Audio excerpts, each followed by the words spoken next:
Hi, everybody. Hi. Welcome to Irreverent Testimony, the live stream. It is Saturday night, February 20th, 2016. So tonight, we had the Democratic Nevada caucuses and the South Carolina Republican primaries. We got a lot of news, lots to catch you up on.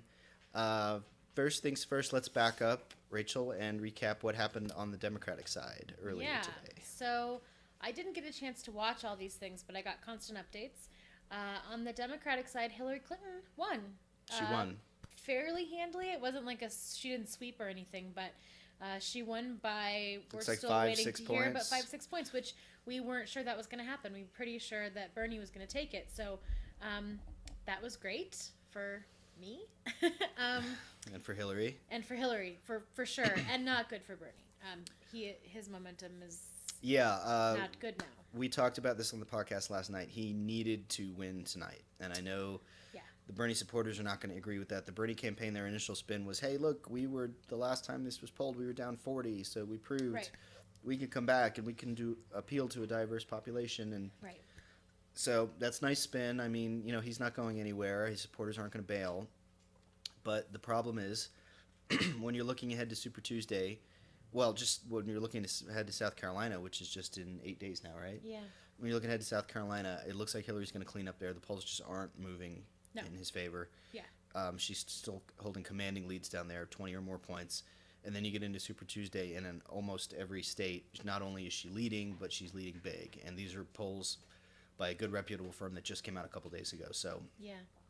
Now, he has been closing some of those gaps, but in this case, he didn't.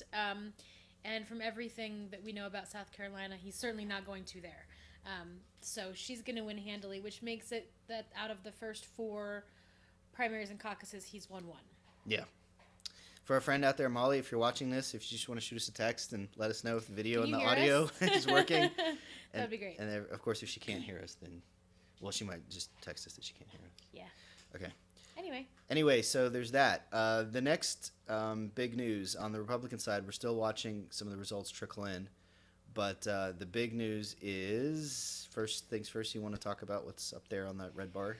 So, South Carolina had their primary, and Donald Trump won handily. He won 33%. This is with 93% in. In second place, it's literally a tie between Marco Rubio and Ted Cruz. Right now, they've got Rubio ahead by just a few percentage points. Yeah, votes. I'm looking at the map there. It's going to be razor thin, but I think Rubio is going to hold on by like 1,000 votes or so. Yeah, so he'll declare victory, and the press will declare victory because they heart them some Rubio. And he just did. And he just did give a concession speech in which he had this declared victory. 21st century America, we're going to work for you. If you're I'm Ronald Reagan, the second coming, all that. So. Yeah, so, okay. At some point, he's going to actually have to win something to claim victory. You would think. But not today. Cruz hasn't spoken yet. We're waiting for that. But I think he'll also claim victory since they're tied and it's too close to call. I don't know. He'll claim he's a pony. I don't know what he'll claim. Yeah. So tell me a little bit about the Bernie concession speech and the Molly. The Molly concession speech? I was just wondering if that's who you got to text them. No, the Hillary concession speech, please. Hillary's concession speech was pretty good. It was pretty energetic. Not concession, I guess. Victory speech. Yeah. I'm not going to run through the obvious stuff, thanking her supporters and blah, blah, blah, but she definitely made an appeal to African Americans. She made an appeal to Latinos. She made an appeal to young voters, especially. She really kind of went out of her way to say, hey, you guys can roll with me. She needs them. Yeah. And she did, take a couple more shots at Bernie and nothing crazy that she hasn't done before. And it was, it was about what you'd expect. Bernie's concession speech seemed a little discombobulated, even for Bernie. I think they really, really, really wanted and needed to win this one. Yeah, they did. And they didn't manage to do that, so... I mean, it's not like he gave a terrible concession speech or made a huge mistake or anything. It was just kind of like a little disjointed feeling. I don't know. Okay. And then what about Trump? Has he spoken yet? He did. I didn't catch all of it because the MSNBC stream is choppy. So yeah, lots of folks watching. Yeah, I don't know. I'm going to have to go back, I guess, and catch the lowlights of the Trump speech. Right now, Cruz is showing his very punchable face. He is okay. So the biggest news of the night, really. The biggest news. Well, I don't know if it's the biggest news of the night, but it's newsworthy. Is that Jeb is dropping out? Dropped out. He's setting that exclamation mark free. He is. Lindsey Graham came up and gave this very heartwarming, I guess, I don't know, speech to introduce him, saying that they're lifelong friends, and introduced Bush, and then he came out and said, "See ya. I'm so lucky to be able to go home and sleep with my wife." Yeah. Yes, that is exactly what he said. He did like, what's the guy's name? At the end of Clue, when the guy goes, "I'm going to go home and have sex with my wife." Yeah. Yeah. Colonel, the guy that everyone assumed was gay the whole time. Right. And I can't remember the actor's name now, even though he's one of my favorites. But anyway, he did that. So Bush is out. He's gone, and he hasn't endorsed anyone else. No, he didn't endorse anybody. He took some very veiled shots at Trump, but not anything even newsworthy. Yeah. He was just very magnanimous, which is Jeb's way. Yeah. And Jeb's out, and there was a rumor that Trump sent out like a rub your face in it tweet right after, but I couldn't find it. He may have taken it down, so who cares? But that would be very Trump-like, of course, for him to do that. But but then I do feel like his staffers would be like, "Knock it off. You're already harassed." Yeah, he doesn't know when to quit. We know that. But Trump is not only won, but he's going to win big. He's going to carry this by, it looks like, 13 points was the last. Yeah. 12, 13 points. So he's not going anywhere. No. So how about this? Okay. We have, in the last week, we've insulted the legacy of George W. Bush, called George W. Bush a liar, and that he did not keep us safe, and basically is sort of at fault for September 11th, and then lied us into the Iraq War. Yes. He has insulted the Pope, called the Pope disgraceful. Correct. What else? What am I missing? He thought that there was this gross internet email chain thing that was being sent around about this fictitious event that supposedly happened back in the day. The Muslims about this general dipping bullets in pig's blood and shooting a bunch of Muslims. And Trump thought, that's a great idea. We should do that. Well, he said that yesterday. No, see, that wouldn't necessarily affect him with South Carolina Republicans. I'm just saying, on the whole, for a Republican to insult the Pope and George W. Bush's insult legacy. George W. Bush's legacy and then run away with it in South Carolina is a little jaw-dropping. Oh, the other thing was affordable health care. At his town hall on Thursday night, I read, because I didn't watch it like we talked about last night. Molly says she can see and hear us better. Oh, hi, Molly. That he was supportive of the individual mandate of Obamacare. Right, which is the main thing they used to try to get us struck down. Correct. He did not want to people to die in the streets for lack of health care. And so after subsidies and health insurance plans and things like that, if people can't afford it, then we should expand Medicare and Medicaid. Which is exactly what Obamacare does. Which is what all the Republican governors are fighting against to their own peril. And then certain ones like Kasich realize they have to do it to keep their budgets balanced. And so, or let people die in the street. Right. Which isn't very politically popular. But I mean, for a Republican who's the front runner, I mean, sure, he yells about Muslims and he hates black people and Mexicans are rapists, but he also thinks George W. Bush lied and got us into Iraq, was partially responsible for 9/11, and Obamacare is great. Yeah.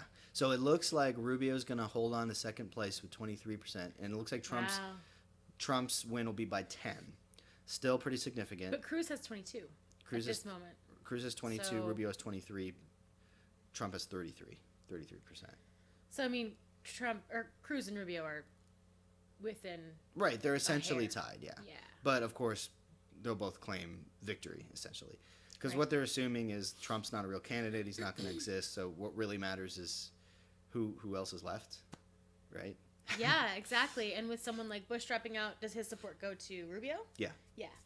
So, and his money will too, his donors. Yeah. Even if Jeb doesn't explicitly endorse him, which they've been, they're going to have some hard feelings after this one, which they must have known going into the campaign that we're going to have to go after each other. Because, Bush was Rubio's mentor in a lot of ways. So they had to sort of attack each other. But naturally, I mean, if you're a Bush supporter, who are you going to go for? Carson? No. Definitely not Trump. Not Cruz. Probably not Cruz. What I thought was interesting Maybe is Kasich. that the governor Kasich. of South Carolina, Nikki Haley, endorsed Rubio, but her lieutenant governor endorsed Trump. Oh. Yeah. Well, he's up for re-election too. Yeah. He said that they don't really discuss it, him and Nikki Haley. Obviously. That she's doing a tremendous job with the economy, blah, blah, blah. But he said, when people really start to listen to the substance of what fucking Donald Trump says, they'll vote for him. I feel like that's the wrong. So if you listen to it, there is no substance, and maybe you're less likely to vote for him, but that's not what the lieutenant governor of South Carolina thinks. So. Okay, so ramifications of this. Trump, there were a lot of people even still saying, if Trump loses this, like they were saying in New Hampshire, it's like, Trump is for real. Yeah. There's no getting around that He's anymore. not the fake candidate that we were sort of imagining that he was for a long time, or that we thought, okay, people think it's fun, but they're not actually going to vote for him. No, they are actually going to vote for him. No, yeah, they're going to show up and vote for him. It's only at that least 33%. In the primaries. At least in the primaries. Right? It's still, he never has gotten over that, 33-35% of Republican primary voters. No, because there's still 6 guys in the race, technically. I know. I just think those people are loyal Trump supporters. Carson at least told his supporters he's not dropping out. No, this is just the beginning. This is just the beginning, which I don't know what that means. Yeah, he gave an interview yesterday also that said, it's fine. Once you get past Super Tuesday, then people will start paying attention and vote for me. Of course, he won't have any delegates. But and Super Tuesdays, you need people to pay attention to before that so that you can get voters, not after. That's Ben Carson logic for you. Well, he understands politics so well. Right. He's just such a professional politician. Okay, so what's next? On the 28th, I think this flips, right? We have South Carolina Democratic primary and a Nevada Republican caucus. So it's not the same day. I think that's what we were getting hung up on. Okay, so the 23rd let me check. Hold on. So Rachel's going to go check over at the office, the the research office, which doubles as a kitchen. Right now, there's some wonderful blueberry muffins that Rachel made. Aww. And so we're gonna see what happens there, but we're gonna get into Super Tuesday in a hot second because that's really, really important. And I don't want to say it's going to be decisive, but the way things are looking now, it's going to bring some clarity to some things, I think. I mean, the assumption still is that Trump is going to fade. Okay, what do you got, Rachel? Okay, Rachel, our crack research team consisting of Rachel. Here's what I have. February 23rd is the Nevada Republican caucus. Wow, so they got to turn right around. Yeah. And then we have till the 27th for the South Carolina Democratic primary. So we're just going to switch it, but it's not going to be on the same day. So 23rd will be the Republicans doing what we just did in Nevada, and then 27th well, I think is they going do to be the the secret South ballot thing. Carolinians. I think they do too. They have a different way of doing caucusing in the Republican Party, at least in Colorado and Iowa. But who knows? I don't know about Nevada. The word is that a lot of the caucuses were kind of a cluster in Nevada. Yeah, talk about that. Well, just in sort of keeping an eye on it today, there were really long lines. Some people had to leave. There was some confusion. Because people can register the same day, like we talked about. So they were running out of registration forms. Yeah, and just the whole caucus procedure is very convoluted and strange, and it's obnoxious. It's interesting, but we're going to be doing one here coming up in just 10 days or so. Yep, March 1st. But is it democratic? I mean, kinda-ish, but primary, again, we've explained this many times if you're new.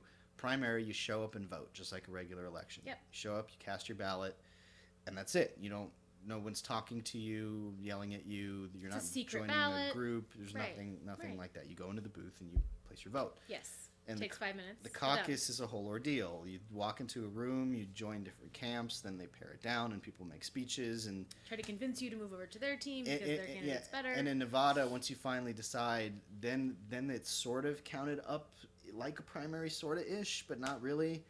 There's a 15% threshold. There's all kinds of rules. It's convoluted. There's math. There's math. Then you count up the number of ballots from the caucus site and award a proportional number of county delegates, which then go into the pot to decide how many state delegates are allocated. And there's also super delegates. And why? Well, I'm not even getting into super delegates because they don't really have much to do with the caucus. They No. do what they do regardless. Well, and we'll talk about it at some point. We'll talk later. about it at some point. But the whole point is, why are you doing all this crap when you can just have everybody just show up and vote? Right. And count the votes. And like we talked about before, the old-timey kind of reason for the caucuses is really outdated and not necessary anymore. Really outdated. The old-timey point of the caucuses is because we don't have MSNBC and CNN Twitter and Fox and Twitter and TV and newspapers. Well, we had newspapers, but the internet. Generally, you showed up to the caucus to decide who am I going to vote for. And if there was a debate, it was the 100 people that went, and then word of mouth, and the paper, and then they would talk about what happened. And so you go to the caucus to be like, hey neighbor, who by the way shares some of my very similar interests because we're all farmers and so we care about these similar issues. Yeah. What do you think? You saw the debate, I didn't. How about this guy? What's he going to do for our farm, or what's he going to do for our sewage problem, or whatever it is that Jim your neighbors. Jim Bob Axelrod, who's running for county commissioner, I really like his handlebar mustache or whatever. Right. And he cares about these issues that are important to this community, which is where we're voting. So then you're like, okay, that sounds good. And then this other guys may be like, I don't know, what about, Shirley? Well, not that there were women. The way we're doing it in 2016, it makes as much sense to like be driving around in a horseless carriage, I mean. Yeah, horse and carriage. Yes. A horse and buggy, or a horseless carriage, like I'm thinking the Ford Model T10. Gotcha. Yeah. Whatever. It makes no sense. It's a really it's outdated horribly system. Outdated. It's almost like we do it just because it's tradition, which I think is a terrible reason to do anything. No, well, they did have, to change, and this doesn't make sense to me, but somebody from the party, the Nevada Democratic Party, was on, and he said it still has to get approved by the full House, and the Republicans wouldn't let them. I don't know, but I don't buy that. Well, so that doesn't make any sense because when you are in a caucus state, that's run by the party, not the state government. Right, so the parties can get decide. it, but I didn't pay too much attention to it. So the parties are the people that get to decide whether to keep it. I get Iowa. That's kind of their Jimmy Jam, that's kind of their but identity. they could do a primary too, though. They don't have to do they could still go first and do a primary. Yeah, but I don't think they want to. I think they like it. But Colorado, I have no connection to a caucus system. I don't care at all. I'd rather do a primary. Well, I'm new here, so how long have they been doing caucuses here? Forever. Oh, really? Yeah. Okay, so that's another old-timey thing. Yeah. It's not new. We've been as long as I don't want to say I'm excited about it, but I'm curious. I've never caucused me before. too. We don't caucus in Florida, and they don't caucus in Texas. Yeah. So this is brand new. I mean, I've just known vaguely about it, and I'm going to go do it for the first time. And knowing me and my big mouth, I'll probably be doing way more talking than listening, if they allow me to. So, again, I'll be caucusing for Bernie, and I'll be caucusing for Hillary. Yes. And that's the way it goes. Look, well, it won't be feudal in Colorado. I think that's going to be really close in Colorado. It could be. That's just my gut I feeling. mean, I don't know. I think Bernie will clean up in Denver and Boulder, but Pueblo, I think she'll do really, really well there. The Springs, I think there's like 12 Democratic voters, so. There's enough, but there's some African Americans down in Springs, right? Yeah, there's also the Air Force Base down there, and it's the evangelical capital of the country. So. Well, whoever does show up and vote Democrat, and this is a closed caucus. It is, so you have to be registered before the caucus, and I think it's a couple weeks before, of the party that you want to caucus for. You can't be an independent and caucus. Nevada, you have to be registered as a Democrat or a Republican. Nevada was an open caucus. They were a little worried about shenanigans, but it doesn't seem like that really happened. No. It never does. It takes a lot of time. And people don't care that much, and it's illegal in a it's illegal. Way you're totally risking a felony to sneak in one more vote. Yeah. Like if you were able to get 100 people, I guess, to do it, it might make a difference. But that would cost a lot of money. But you'd have to be really sure that the person that you were choosing to caucus for or against, in order to get your other party to win, that would matter. Well, in that's the county, just that would matter in the state. That they would know that person would not do as well against whoever your guy is. I mean, it's really a long shot for a felony. Well, right, it's just as stupid, but you still risk it. At least being arrested and having to go through that process. Exactly, it's really stupid. I mean, it's doubly as stupid to have all these onerous voter ID laws that are under the guise of preventing this sort of thing from happening. Right. When if I wanted to do that, if I was going to caucus at 7 at one place and then run across town at 7:30 and try to caucus somewhere else, assuming I was able to sneak through somehow and commit fraud, and if I had a special ID, I couldn't do that. I mean, I guess it's a little different in the caucus. It's more geared towards general election stuff, but even these crazy voter ID laws are affecting some of these primaries and caucuses now. Yeah. Like North Carolina, they don't even know what's going to happen. They've had so many screwy, crazy voter suppression laws that have gone back and forth through the courts, getting shot down and then So they're not even sure, and they're going in a couple weeks. Yeah. So. Are they on Super Tuesday? I don't remember. No, I think they're a little later. Okay. Yeah, so it'll be really interesting. Like we said, we will be caucusing here in Colorado, and Pierre is going to help us out. Is that right? Maybe? He's committed to that. Thanks, Pierre. We have to figure out the logistics. What we want to do is have him do kind of what we're doing for mission control, and then have us Skype in from where we're caucusing. I don't know the rules on that against that. I'm sure we can, like, when we arrive or when we have a break, and just sort of give it the lay of the land and give our feedback, just to give you sort of a live idea of what the caucus is like. What it feels like, what it looks like, how it's going, how long it takes. How it smells, how it tastes. Hopefully it's fine. The Mine's outfits. going to be in a library, so I feel pretty good about that. Mine's going to be like a high school gym. Well, that might be right around pleasant. here. Though you spent lots of time in high school gyms, so. What is that supposed to mean? I mean, you played sports in high school? Oh, okay. Did you not? I thought you were going to say, like, locker rooms or something. I'm like, okay. No. Anyway, so we missed Ted Cruz's little speech there. He's still going. Yeah, he is. He's been going for like 20 minutes now, so. Yeah, we'll get a little recap of it and give it back to you guys. Yeah, because I know you can't wait. I wanted to see Carson's speech, because those are always interesting. Different, you could say. Yeah. And just to show you how screwy the whole caucus thing is, the Democrats caucused much earlier in the day, and the caucusing was like done. 10 a.m. or something? The caucusing was done by 5 local time, or 3 local time, sometime really early. And here, they're still counting votes. Well, this is a primary. Well, no, I'm saying, look, on the Democratic side, it's still only 89% of the vote counted. Oh, yeah, I know, yeah. And then they're pretty much done on the Republican side because it's a primary. Yep. So you just count the votes. That's it. So, I mean, why do you put yourself through this? Caucus states, why? Anyway, it looks like Hillary's going to win by 6 points, which is not nothing. Yep. Especially because we thought Bernie might win. We thought he might, but it's a win, and it really it kind of stops this narrative that we never really bought that, okay, it was close in Iowa, she lost New Hampshire, and now the whole campaign is unraveling, and she's going to fire her whole staff, and it's like she didn't actually do any of that. Nope. She won by 6 points in Nevada, and she's going to win by, like, double digits in South Carolina. She's going to win by possibly close to 30 in South Carolina. There's just not a big base of support for Bernie there to work with. There are some college kids, but, you know, you do have Clemson and University of South Carolina and a few other places, but it's not a huge college state. And Clyburn just endorsed her. So he's just not making the kind of headway with African Americans he needs to. I mean, he's making enough headway to, like, okay, yeah, you seem all right, Bernie, but it's not like we like you better than Hillary. It's just not happening. Or we don't trust you more than her. We don't know you as well as her. Yeah? Yeah. So, you know, is what it is. I think that's going to be the case in most southern states, to be honest. Yeah, that's what it looks like. You know, like we talked about last night in some of the Midwestern and Northeastern states. Well, what is his appeal now that he hasn't had, or what is his message going to be now that he hasn't had or hasn't communicated in the last few weeks? Like, he's done a lot of work reaching out to the African American community, talking to Black Lives Matter folks. He did the Killer Mike thing. He's talked to other leaders. He's gotten some endorsements. Yep. So it's like, what is the change in message? Like, is he going to try to be more pragmatic? Well, I saw a picture today that his campaign released or leaked or whatever you want to call it, of him being arrested during the early 1960s or mid 1960s during a civil rights protest. It's a black and white photo of him being dragged off to jail. That it's that kind of stuff that he wants to put into the narrative. The problem that I see and the problem that I'm hearing from people that speak in the black community is, okay, that's fine. That was 40, 50 years ago. Yeah, we're getting dragged off to jail. Where have you been since you've been in the Senate for 30 years? Yeah. You're not a leader because there's not a lot of black people in Vermont, frankly. There just isn't. Yeah. And so they haven't seen him as a leader in black issues. And even though, he marched with Dr. King and, he was part of the civil rights protests, that's what you did then. What have you done since? I think that's the narrative he's going to have to fight against. You know what? And,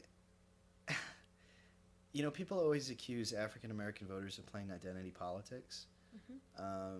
But what's their excuse going to be now? Yeah. That they prefer Clinton. Yep. What is Breitbart going to say she's secretly black? I mean, you know what? Like, they're giving it careful consideration is what they're doing. Correct.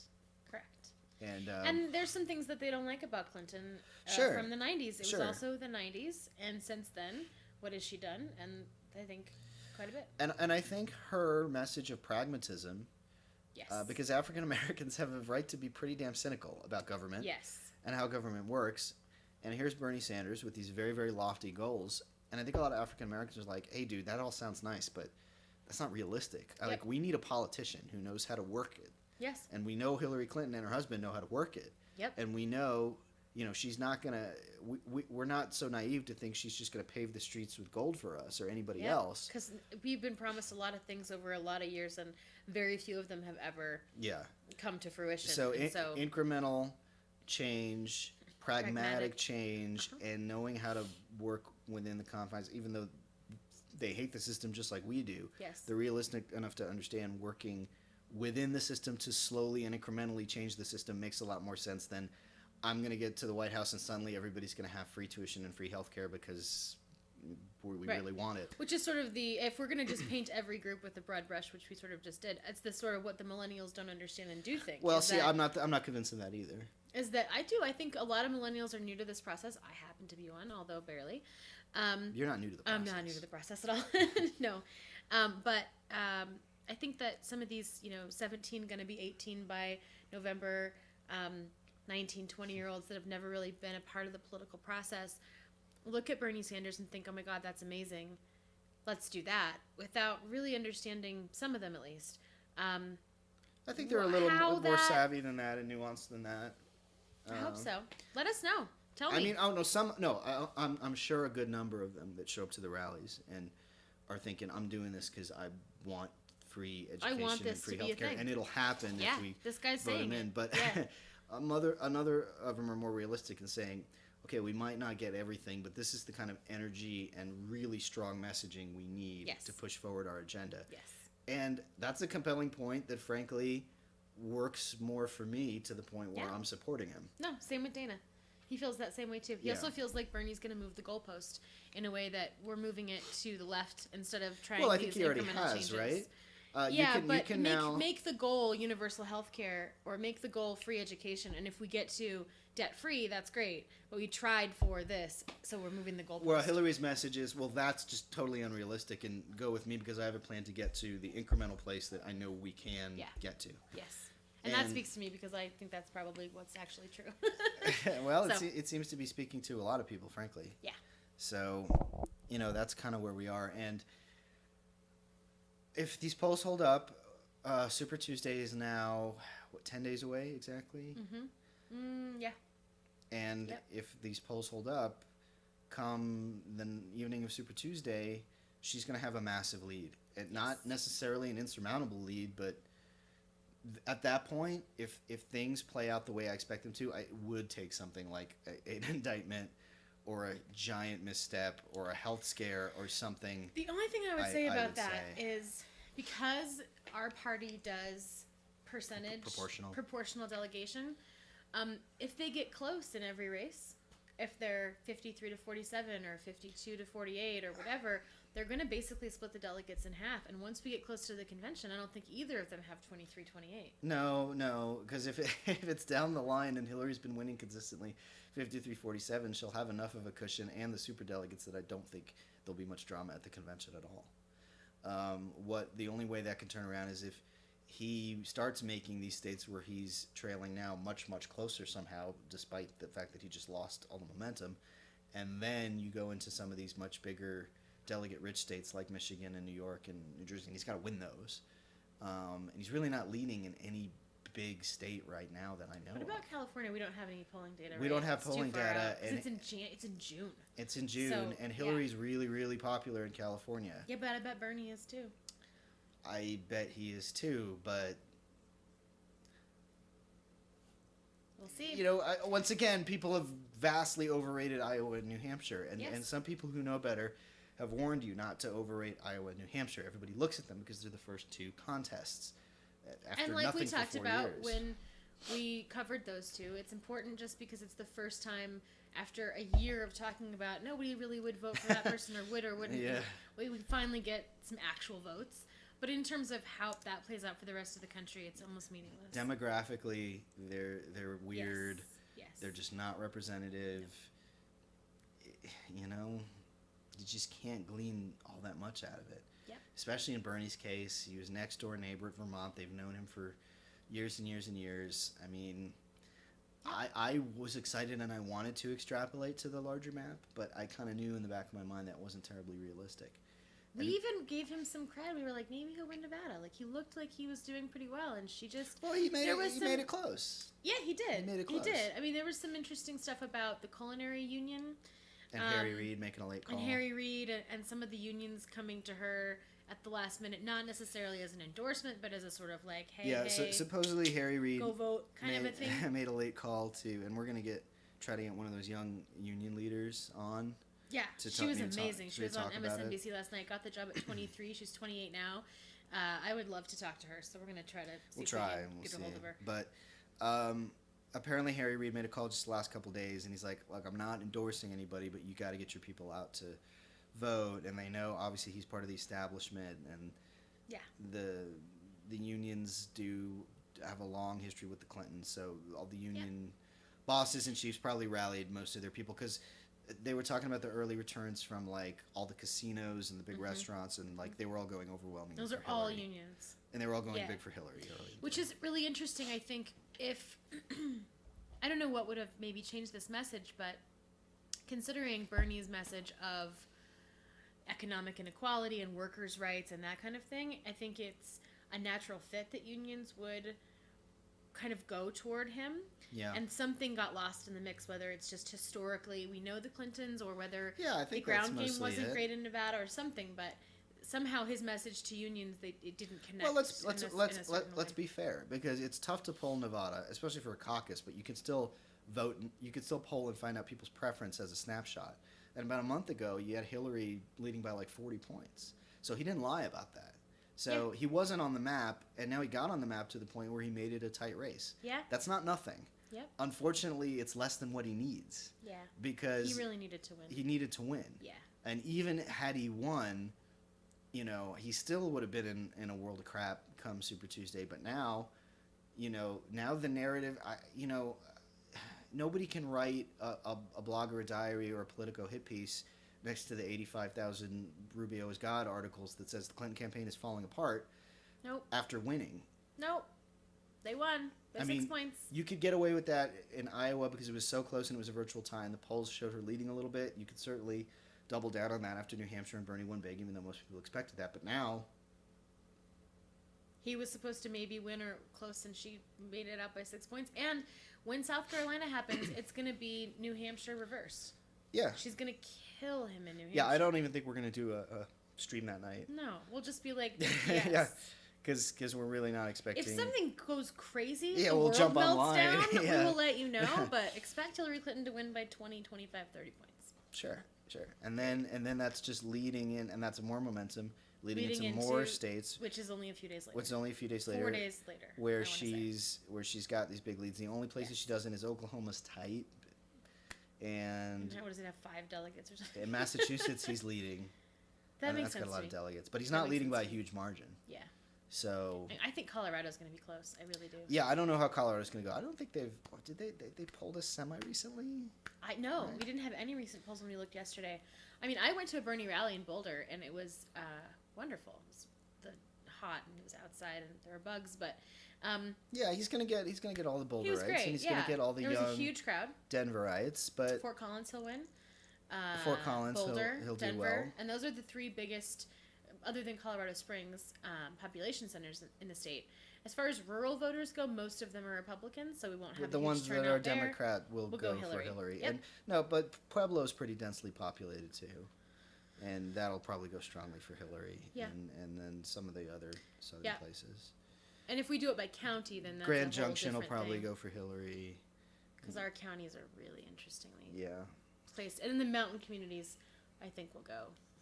Well, maybe not. I mean, if you're looking at like Summit County in general, I think Breckenridge would probably go Bernie, but I think somebody like Telluride, Vail, those kind of areas are going to go for Hillary because they're older, white people. rich, really, really wealthy white people. Most of them are probably going to vote Republican, to be honest. Oh, sure. Well, yeah, but you don't really worry about that because if the breakdown is like 70-30 Republican Democrat, you're still just counting Democrat votes. Totally. They show up Totally. and they But, count. I mean, those communities, and even people that work in service positions in those communities cannot afford to live in those communities, so they often live in surrounding counties or towns, so that I don't even know if they are counted in Summit County. So it'll be interesting, but we'll let you guys know. That's just our own local politics thing. Yeah, I'm very curious to see what happens here. I live in a more ethnically diverse part of town. Yes. So I'm real curious to see what that's all about. There's a lot of African American, Hispanic folks, some Middle Eastern folks. I have a lot of Hispanic people in Lakewood. Huge. Not compared to here. Yeah. Really? Not in Belmar, but yeah, definitely. Okay. Yeah, there's a huge section of Lakewood that is mostly signs are in Spanish and businesses are run that don't speak English, and we have the best Mexican food in the world. I'm just saying. Yeah. Well, Denver is very much overwhelmingly white, but. Well, then Denver urban, there's a pretty significant African American population. And here in Aurora, it's probably the highest, yeah, the highest absolutely. level. So I'm gonna see how are they thinking? It'll be amazing. And then Fort Collins and Boulder are completely Vanilla Valley. Yeah. There's some Asian Americans, some Hispanics, and almost no African Americans, at least in Fort Collins and Boulder. So it'll be interesting to see how that breaks down. So I think that's gonna about wrap it up for us, unless there's anything you wanted to touch on. So just to recap. Hillary wins the Democratic caucus in Nevada by about 6 points. That's not good news for Bernie. I don't know. I mean, I'm one of these people that I'm a Bernie supporter and I want him to win and I'm caucusing for him and I'm supporting him. But Hillary's a fine second choice as far as I'm concerned. I don't want to say most, but there's a good chunk of rabid Bernie supporters out there that do not feel that way. Yeah. You know, I'll cross that bridge when I get to it, but working about getting their heads right, we'll worry about that, you know. Yep, and I will absolutely vote for Bernie, of course, if he wins the whole thing. Yeah, and it's not over. I'm not trying to say it's over, but if he's made tremendous gains in the polls, so you just never know. They're showing a screenshot of an anti-Trump robocall, gay and lesbian, lesbian, for more forward to. I'm a lesbian. We've had some great progress. All right, here's what it says. The gay and lesbian this community. Is an anti-Trump robocall in South Carolina. Woman's voice. I'm a lesbian. We've had some great progress through the gay and lesbian community. Oh, it's gone. Basically, it's a robocall that says Trump doesn't hate gay people. That he's doing a lot for the LGBT community in South Carolina. And he says, well, you can. That's your thing. And other people have their thing. We have to bring all people together. What does she mean by forward motion? Oh, it's a Ted Cruz thing. Forcing clergy to officiate. It's about transgender bathrooms in your child's school, tearing down our Judeo-Christian values, and tearing down our America. Oh, Trump is going to have Ted kittens Cruz over for this one. now before it's too late. Trump is going to have a because it's litter. about the fucking bathrooms every time. It's about the bathrooms. The transgender, somebody's going to molest your kid in the bathroom, but by all means, let him go on a weekend sabbatical with the priest. Yes, youth pastor. Anyway. Well, that went a long way, didn't it? That really helped. God. Nope. No, he got third. Haha. Anyway, yeah, I think we're going to sign off for now. If you guys have questions, comments, email us. Hit us Irreverent up on Facebook. testimony@gmail.com. We're going to also set up an email list to let you know like when we're podcasting live, and we may working on maybe getting some t-shirts and goodies. We're still in talks for the syndication thing, so stay tuned for that. And we're going to start probably a blog. Yeah. We're going to have to, yeah. Daily blog. So stay tuned for all that information. But in the meantime, if you have questions, comments, concerns, hate mail, love letters, send them to irreverenttestimony@gmail.com. Hit us up on Twitter @irreverentduo, or Facebook. Just Google Facebook Irreverent Testimony. You can find us. Yeah. Okay. We good? Good night, everybody. Good night.